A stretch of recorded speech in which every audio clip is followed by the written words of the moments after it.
Libération parle ce matin d'un cyclone de réactions avant même que le livre ne paraisse. L'ouvrage est intitulé « Les gardiens de la raison, enquête sur la désinformation scientifique ». Il est publié aux éditions La Découverte. Je le précise car les auteurs criblent tous les canaux, toutes les voies, V-O-I-E-S, et les voies, V-O-I-X, qu'empruntent les lobbies de l'industrie pour battre en brèche le principe de précaution et disqualifier les combats pour la santé ou l'environnement. Et ce, au nom de la science, au nom de la bonne science, celle qui n'entraverait en rien le progrès, traduire qui n'entraverait en rien la loi du marché. Quels sont ces canaux? Eh bien, des maisons d'édition, justement, des journaux, des radios, des chaînes de télévision et une myriade de blogs, de comptes Twitter ou de chaînes YouTube, ainsi que des agences de relations publiques qui fabriquent des arguments scientifiques tout prêts pour journalistes paresseux ou simplement ignorants. Ce livre est dense, précis, fouillé, très polémique, édifiant et passionnant. L'instant M. Ça, c'est vraiment ce qu'on raconte dans le livre, c'est l'usage de la science, de gardiens autoproclamés de la science qui, au nom de la science, en fait, avance une idéologie qui n'a rien à voir avec les faits scientifiques. Absolument, c'est exactement ça. Derrière ces fameux gardiens autoproclamés de la science ou de la raison, selon qu'on les considère d'une manière ou d'une autre, c'est toujours un discours qui utilise la science pour générer des arguments, des éléments de langage qui systématiquement sont là pour protéger des intérêts industriels. C'est-à-dire qu'à chaque fois, ou quasiment à chaque fois, que dans le débat public, vous avez quelqu'un qui se réclame de la science. D'ailleurs, je ne sais pas trop ce que c'est la science, hein. Il y a énormément de sciences. La science, ça dépend des disciplines, ça dépend des questions qu'on pose, ça dépend de tout un tas de choses. Et à chaque fois que quelqu'un se réclame de la science, parle au nom de la science, en défense de la science, de l'esprit critique, du rationalisme, etc., c'est à peu près systématiquement pour défendre des intérêts industriels. C'est extrêmement difficile.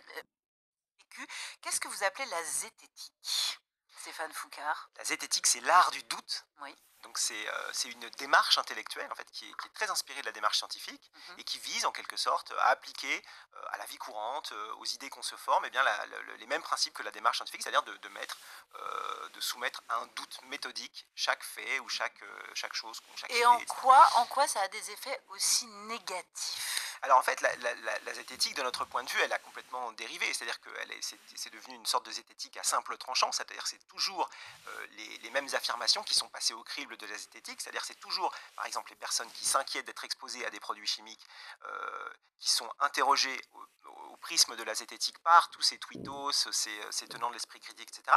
Et jamais, par exemple, les mécanismes par lesquels ces produits chimiques ont été autorisés à être mis sur le marché, qui sont très souvent, on a fait avec Stéphane Aurel un certain nombre d'enquêtes là-dessus, qui sont souvent très problématiques. C'est ça. Qui sont souvent, d'ailleurs, c'est ça qui est extraordinaire. Ce doute systématique, ce scepticisme, c'est devenu le bras armé de l'argument des lobbies, en réalité, qui sont du côté des industriels. Exactement. Et c'est devenu en fait un argumentaire que les industriels utilisent pour faire douter les gens du tort qu'on leur fait ou qu'on peut leur faire. Alors Stéphane Aurel, effectivement, pour nous, c'est poser la question est-ce que ces gens sont payés, en fait? Quand on est attaqué par quelqu'un de nos signale et que derrière, il y a 900 notifications en 2 heures, est-ce que c'est la première personne est payée ou la deuxième?